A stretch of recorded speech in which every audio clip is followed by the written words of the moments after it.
Okay, so let's start. Good morning, everyone. Thanks to those who made it. It's just Good morning. a kind of a minority of you, or half of you, but that's already useful. It might, though, affect a little bit we thought of this webinar, which was not like fully like a webinar this time, because we would like to run a couple of small exercises to give you a chance to test or to experiment what we are gonna talk about first. But since not everyone from each institution is on board, or not at least like 2 people from each institution, that might not like give the expected fruit. So let's see later on how we will deal with that. And I guess I will provide maybe a greater guidance for exercise to be conducted at your institution, and this is something we could do during the 2 upcoming on-site visit, by the way. So there might be a continuation of the webinar when we will meet next week and the week after in Primorska. Okay, another disclaimer I should start with is that when I worked on the second webinar, I focused on the notion of impact pathway, and I will frame it in a broader context, which is what is called strategic framing, which I will kind of define in a minute. But why did I focus on the part on impact pathways? Is because we have been and I have been also separately from Yellow Window in the Supera and Reset project, using this concept, this notion for a little while, and it has not delivered the expected results so far, I will say. I was kind of frustrated when reviewing what we had been doing about impact pathways before, that it has remained relatively conceptual to partners. So I wanted to give a bit more input onto it and explain a little bit in greater detail why it's important to actually shape what we will call an impact pathway, which I will define obviously as well.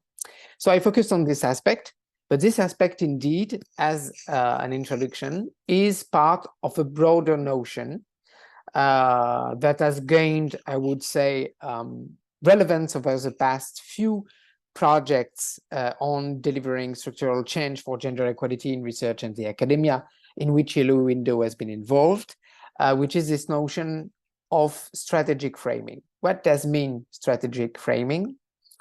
It means, in case it would not be clear yet, that what you are engaged in is, whether you assume this position or not, a political process.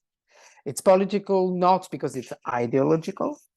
It's political because you are operating in an institutional context with resources and opportunities which are provided by this institutional context. And convincing people, enthusing people, engaging stakeholders, asking them to be part of your process of change, to act as potential agents of this change, is deemed to be political. It is something that requires to understand why are their own interests, which type of stakes they actually hold in this process of change. You know, if we call people stakeholders, it's not by mistake, it's because they are supposed to have stakes, so specific interest into this process. So you need to understand which are those interests that they do hold, and that can contribute or oppose the process of change for gender equality. So understanding people's interest, understanding also how people position themselves within the institution in terms of power, how much knowledge they do have about their own function, and about the institution, the university, or the faculty, or the research center as a whole. Understanding that, positioning in terms of power, in terms of knowledge, and in terms of interest, their own interest, why they are personally interested in, their interest in more also subjective terms, that is the type of agenda they push for within their position or structure in the institution, and understanding their interest in terms of readiness to join the structural change process. All of that is very political. And when you are acting politically, you need to be strategic. Strategic means that you have a certain amount of resources financially, in terms of time, and we have been noticing since the beginning of the project that time is a very strong constraint for all of you. So finance, time, knowledge. You are gaining knowledge each time we deliver a seminar, each time you participate in project activities, each time you are doing your own research for delivering also your gender equality plan. You are gaining knowledge, but you still need more knowledge to be gained. So you are operating with constrained resources in terms of knowledge, funding, and time, right? You may have also limitation in terms of the power you hold within the institution, your capacity to convince, your capacity to get people on board, your capacity just to be heard sometimes. All of that, all those constraints, and the external variable that we will later discuss that may also interfere with the project, with AGRIGEP as a whole, and with your gender equality plan operationalization in particular, all of that requires you to act strategically. Spontaneously, most likely you already did. You make choice. You put your effort on this rather than that. Maybe also you decided sometime to opt out, which means to circumvent the problem rather than getting with your head into fighting or into tackling that problem. So you have certainly be strategic, but being strategic cannot be just decided individually. You as an agent of the project AGRIGEP, you cannot just decide to be strategic on your own. You need to discuss that collectively. What it means for the team at UP, at MATE, at CESEDU, to be strategic given your resource, your power, your time, and the people's interests that you have identified. So this is what we basically mean by strategic framing. No, we don't have to switch to the next slide. The next slide is more about in pathways, but it was like to frame what we will discuss later on in this broader notion of acting strategically. The last thing I want to tell, but I will get back to towards the end of the webinar to it, is a notion of windows of opportunity. When you decide to act strategically because you, in the first instance, understood that what you were doing was political, then there is a good way to be strategic, a positive way, which is to identify what we call windows of opportunity for change.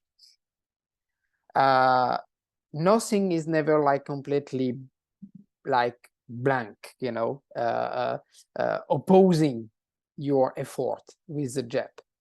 And nothing is either completely open. It's not like an open field. You realize that by this time already, that it's not an open field where everyone is happy to accommodate your change and there is absolutely no resistance whatsoever, and everyone is ready to provide information for each of your GEP action to be delivered timely.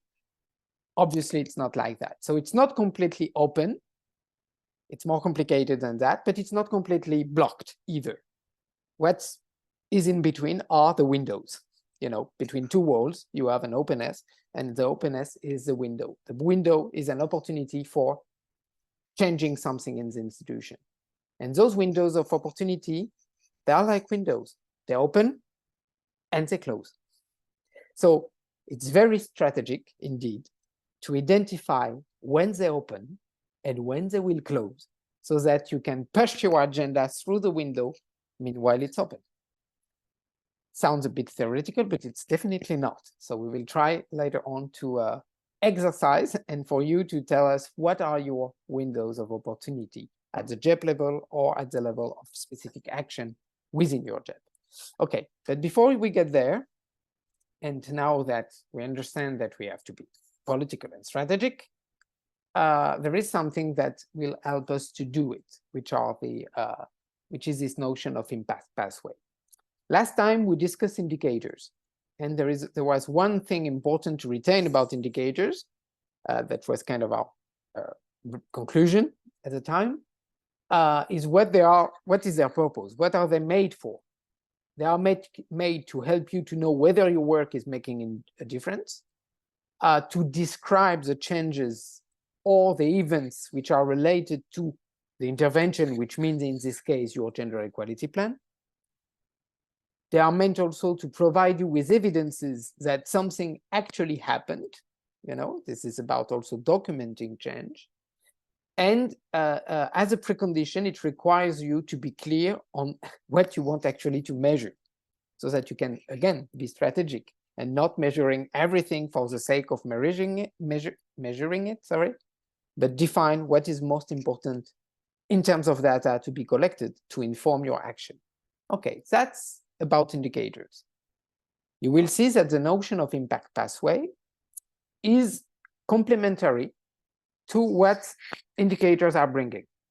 It's an additional layer, but it's a different one. It helps you defining which change you intend to bring in the first place. Actually, what do you want to do with your GEP actions?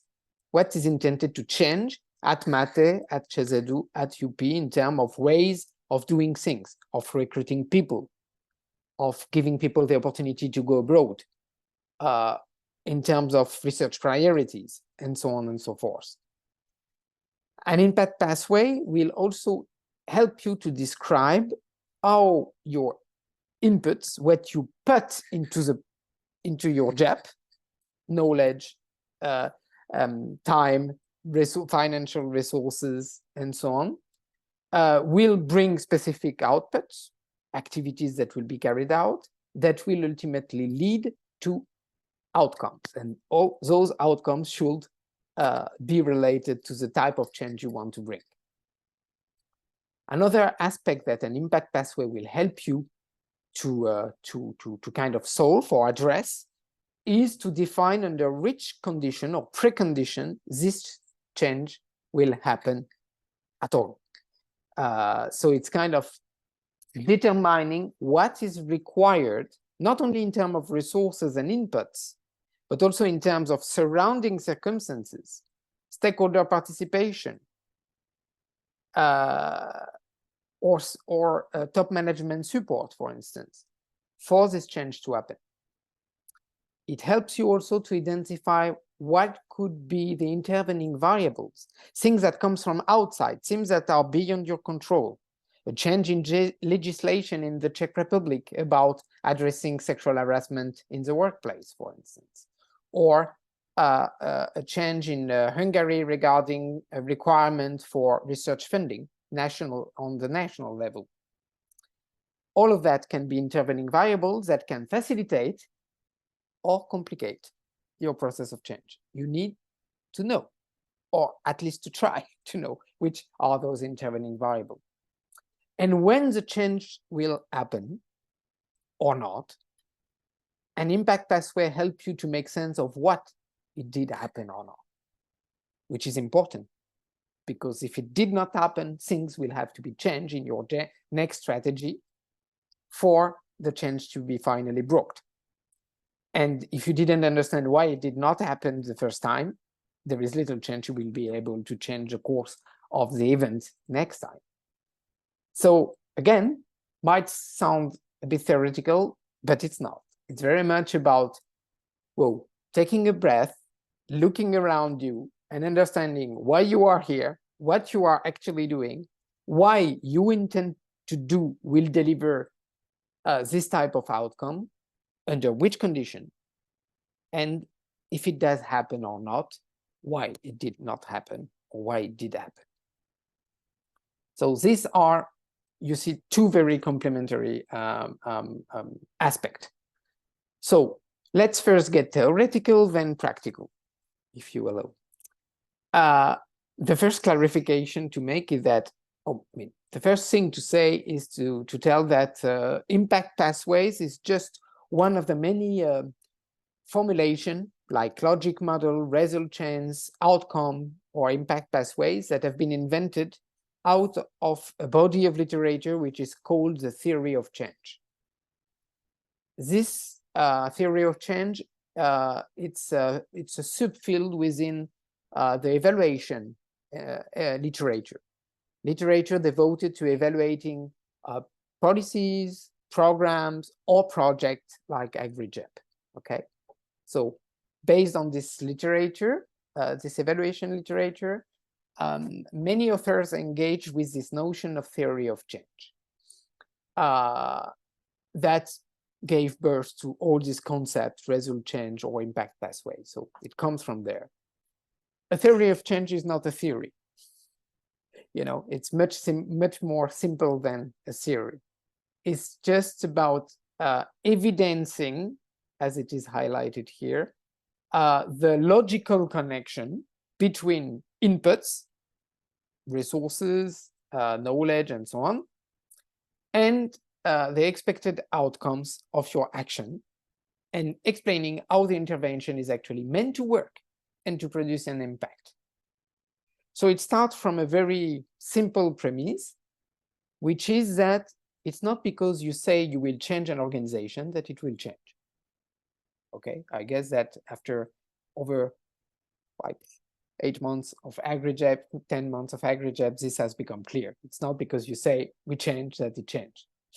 So a theory of change is to help you not to theorize, but actually to describe and analyze how change happened or not. Okay, so it's just a simple objective like that gave birth to those to this body of literature and to all this notion of of a logic model and so on and so forth that I will now describe. So if we focus just on the notion of impact pathway, the one that we are using here, well, the term itself tells it all. It's about creating impact, yes, but it's above all about determining what is the path that will lead you to creating this impact. So the travel is more important even than the end result, okay? It's understanding how to create your journey towards change. So it consists of a set of statements that describe a particular intervention or program, in this case, your gender equality plan, and that explain why, how, and under what condition your GEP will produce effect. Predict the outcome of the GEP, of the program, and specify the requirement necessary to bring about those desired effect. So it's anticipating the whole process. Of course, it's a simulation. You cannot anticipate everything. That's pretty clear. You cannot know everything in terms of external variables, in terms of who's gonna resist within the institution to your change, who's gonna be your ally or not. You might have the feeling that someone will be your ally, and at the end of the day, it's not quite clear.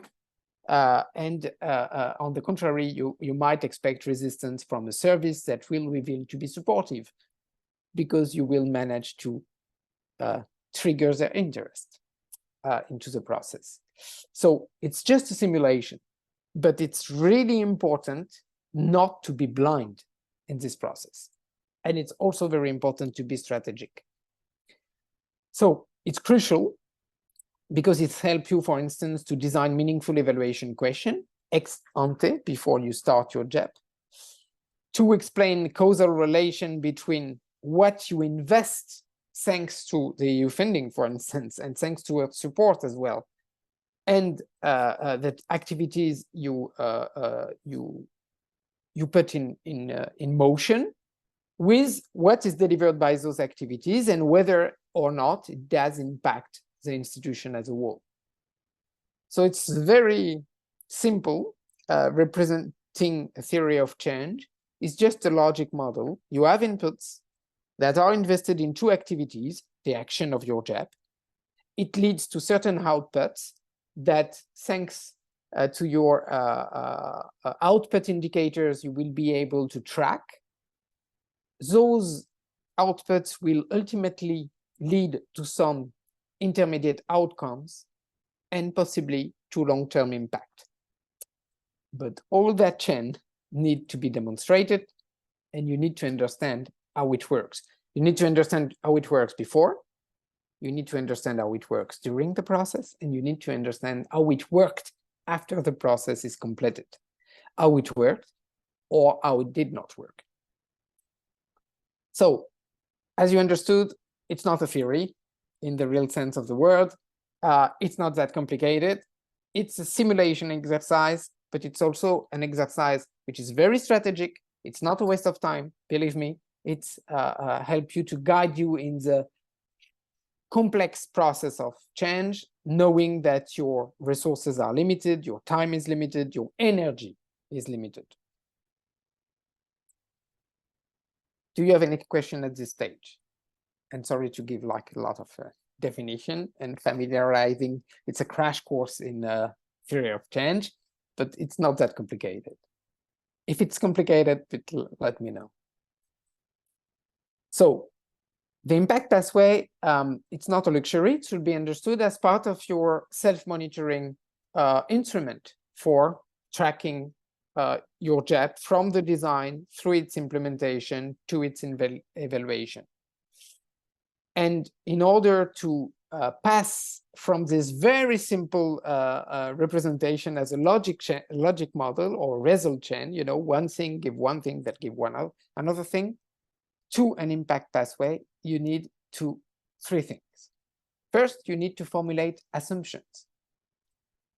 This activity in my GEP, which completion is to be evidenced by this and that outputs, I don't know, a training has been carried out, a guideline has been published, shall produce this outcome.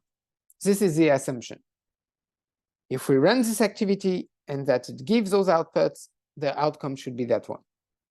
Yet, there might be risk for implementation. For instance, in case stakeholder A does not provide timely the data to stakeholder B, well, output A will not be delivered. And this will limit the outcome. This is the type of risk you need to identify. And last but not least, there are potential external variables intervening.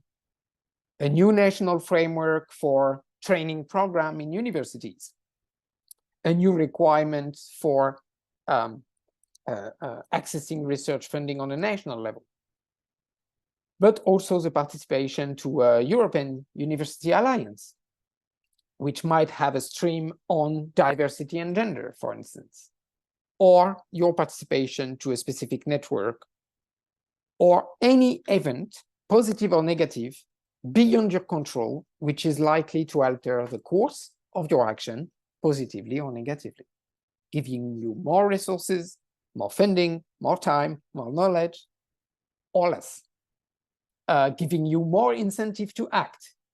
Sometimes a negative external intervening event can be ultimately positive. And it will depend how you will frame it yourself. But those three basic elements, an assumption, the change will happen that way if this and that precondition are met. Risk and external variable is what will lead you to this simple scheme, which is a simple impact pathway. So you see, it's already a little bit more complicated than just dictating that change will happen through a logic result chain. Now it's a process. I run activities, my GEP action. I make an assumption that it will lead to that output, yet external variables may interfere just as risk may materialize at each state. Okay? We can imagine at some point that the impact pathway will be broken because there will be too many risks, because assumption will not be materialized, they will not be fulfilled, and because there will be many external variables that you do not control. And then your process will be stuck and you will have to rethink it. But usually, if you make this effort of documenting and thinking and discussing among yourselves, what are your assumptions? What are the risks? What are the potential external variables? And I will add later the windows of opportunities as well for change. You should be able to react in due time and to avoid your impact pathway to be broken or to be stopped, to be interrupted. Okay, it's still theoretical, right? So let's go a little bit further. I will give you two examples. One generic with a few more specific elements, and one specific that comes out from a previous project, which is specific to that project, but then you realize that it's very, very concrete, very specific. So the generic example, for instance, focus on the aspect of external variables. In terms of external variable, you may have a favorable or an adverse legal and policy context on gender equality. We have been discussing that very much already in AGRIGEP. Generally speaking, your policy context is not the most enabling in the European Union or in the European research area, although there are differences across countries, across Slovenia, Hungary, and the Czech Republic. It might be more or less adverse, let's say. There can be further change brought to this context. New legislation adopted, new encouragements dictated. We discussed in Prague last week a change in the law that will make mandatory for universities to address inappropriate behaviors, understanding also sexual harassment. That will require new resources to be established. That will be a positive development. We can also expect in not such a remote future that for accessing EU funding, it will be necessary not only to have a gender equality plan in place, but also a gender equality office in place to run that plan. That will be also positive. But you can also imagine backlash on gender equality and decisions being made that will limit your ability to act. On the other side, you can have other type of external variable, such as a student mobilization or a strike from the staff on the topic of fighting sexual harassment or on the topic of gender bias in education. Something that you did not expect, that you did not create, that put pressure on your institution to act. It can create also backlash, opposition, but it can also create a window of opportunity. So this type of thing that are likely to happen, and they do happen usually within the course of a project like AGRIGEP, are the type of external variable that typically you need to anticipate and to identify. Now let's get to the specific example. The specific example is coming from, it's a courtesy of the Super project, and especially from the UCM, the team at the University Complutense of Madrid in Spain, that shared with us an example of an impact pathway designed at the institutional level. So in the inputs part, what do you see? You see human resources, quite specific. It's a number of people involved in the process. So you have a core team, like you have for your project. You have also a decentralized network of gender mainstreaming focal person in the different faculties. In this case, 30, because you have many faculties in what is one of the largest universities in Europe, the Complutense. Financial resources with a specific project budget like you do have. but also with doubts and uncertainties about what will come in terms of institutional budget on the top of it. This also we discussed not long ago in AGRIGEP with the first on-site visit. Data and information, gender equality report, contribution from the institutional intelligence unit of the university, providing data, sex disaggregated data on staff, on students, on project leadership, principal investigators, and so on, knowledge and skills, and also methodological resources, participatory activities, qualitative analysis, data analysis. All of that, human, financial, data resources, knowledge and skills, methods, we could add time devoted as well, proportion of time, amount of time devoted are the inputs. In terms of activities, they group them like in three separate blocks, which correspond more to the design and early implementation phase of a gender equality plan.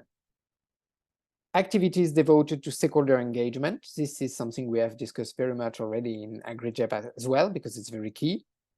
Activities related to designing the GEP, so workshop in order to prioritize objectives and activities, follower group for monitoring, and activities related to GEP, to the GEP approval, how it was ultimately adopted internally.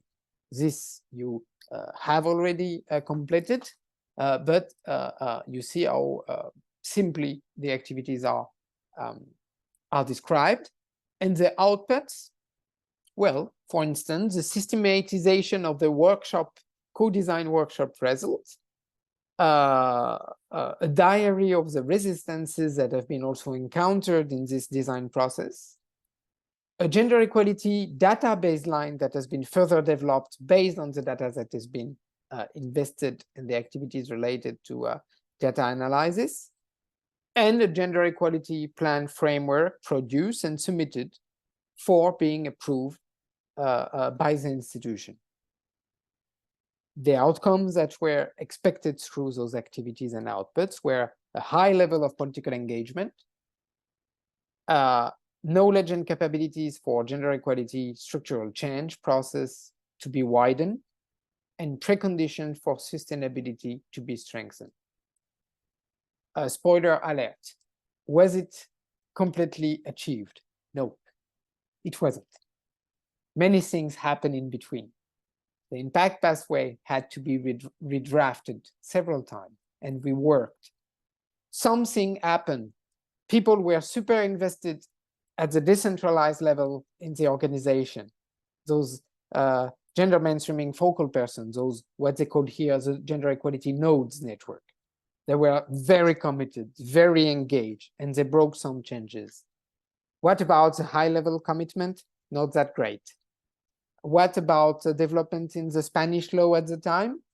Positive in appearance, but complicated because they were imposing a particular process of approval for the gender equality plan that made it very much longer.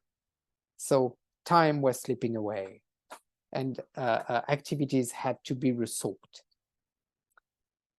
But at every point, at every stage, having drafted and reworked regularly, collectively, an impact pathway was deemed helpful by the group, by the team of the University of Complutense, by the project team of Supera. They saw that it was helpful because they were able to navigate what was happening to them and to gain and keep control over this process. They were not lost, and they were not like lagging behind the event. They were anticipating the event, and they were trying to readapt to them. So if you should, and I hope you will, draft your own impact pathway at UP, CESEDU, and MATE, let's start with a very simple, activities. List your inputs.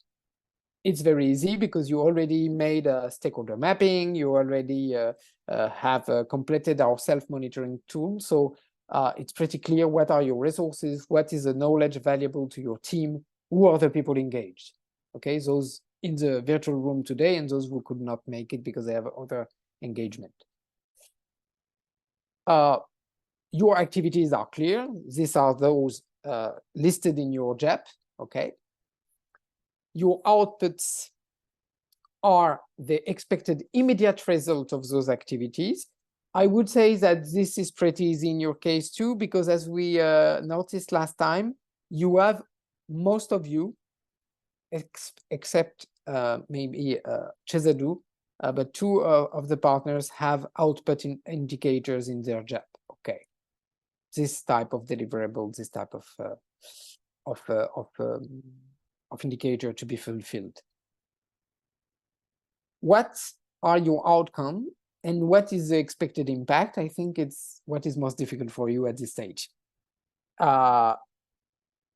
Because you have not defined outcome indicators, as we discussed last time, nor impact indicators, and perhaps because it's not completely clear for you at this stage what ultimately you want to change fundamentally in your organization. So when you will draw more in detail your impact pathway, complementarily to other self-monitoring tools that we have provided, and hopefully you will find it useful, you will just do that. Listing your inputs, your main activities, your outputs, and discussing about the most difficult part, which are the outcomes and the impacts. That would be kind of the sort of prerequisite. How could we start this process? So our intention was to run a couple of exercises, one about impact pathway and another one about windows of opportunities that I will define. I have briefly defined before.